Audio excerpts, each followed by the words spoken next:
From Florida, 3 minutes. Gentleman from Florida is recognized. Thank you, Madam Chairman. Unfortunately, this well-intentioned legislation misses the mark when it comes to taking steps to prevent future financial sector meltdowns. The well-intentioned authors of this bill have failed to fully acknowledge the reasons behind the current meltdown. They point primarily to Wall Street as the cause of the meltdown and direct most of their efforts in this bill at further regulating the private marketplace. Certainly, the actions taken by some Wall Streeters were responsible, at least in large part, for the financial meltdown. Efforts to address some of these excesses are warranted and should be part of the reform. However, there are many factors that contributed to the meltdown, and by assigning a disproportionate share of the blame to any one party, they leave in place many of the practices that contributed to the meltdown.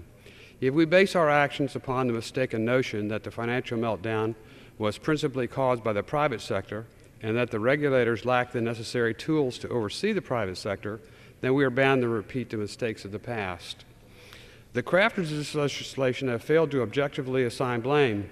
History will bear out that a major culprit of the financial meltdown was the government itself and the government's policies, including many such policies that were advocated by members of the Congress. Government-sponsored enterprises, Fannie Mae and Freddie Mac, were key players in the mortgage marketplace, and they were largely responsible for proliferating subprime loans. Freddie and Fannie were heavily regulated by the federal government. They carried an implied government guarantee. Yet, what did they do? They purchased over $1.9 trillion in subprime loans between 2002 and 2007. That, according to a report by the Government Oversight and Reform Committee, represented 54% of all such mortgages purchased in those years. In purchasing these subprime loans, they were encouraging lenders to make more of them.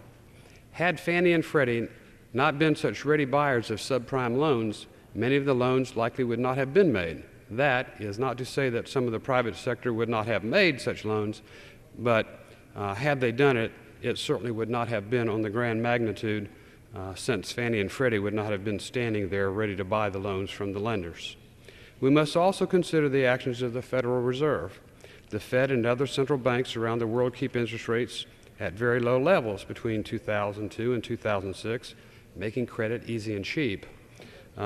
Making access to money so easy and so cheap intensified and inflated the boom in the early to mid-2000s, as well as the resulting burst in 2008.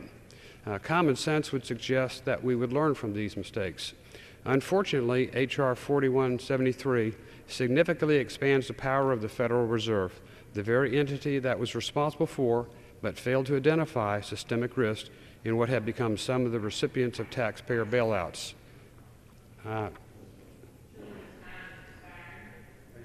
Two more. Thank you. One additional minute. Okay. Even worse is that H.R. 4173 creates a permanent TARP-like bailout authority. This is likely to promote systemic risk and undermine financial stability. Another blatant failure of the federal regulators is the Securities and Exchange Commission's failure to pursue an investigation of Bernie Madoff's Ponzi scheme. In 1999, Charles McCopples presented the SEC with an extensive report alleging fraud by Bernie Madoff. In 2001, Barron's ran an article outlining the alleged fraud. While they had the necessary tools to investigate Madoff, the SEC's failure to use these tools at their disposal and launch a full investigation enabled Madoff to perpetuate his $50 billion plus Ponzi scheme. As further evidence, it is wrong to further empower bureaucrats. Note that to date, not one SEC employee has been terminated, disciplined, furloughed, or even had the wrist slapped for their colossal failures with regard to the Madoff scandal. We have also heard concerns from small businesses that this bill will further restrict their access to credit.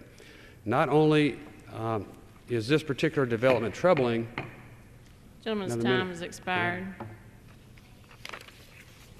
Thank you. Gentleman from Massachusetts.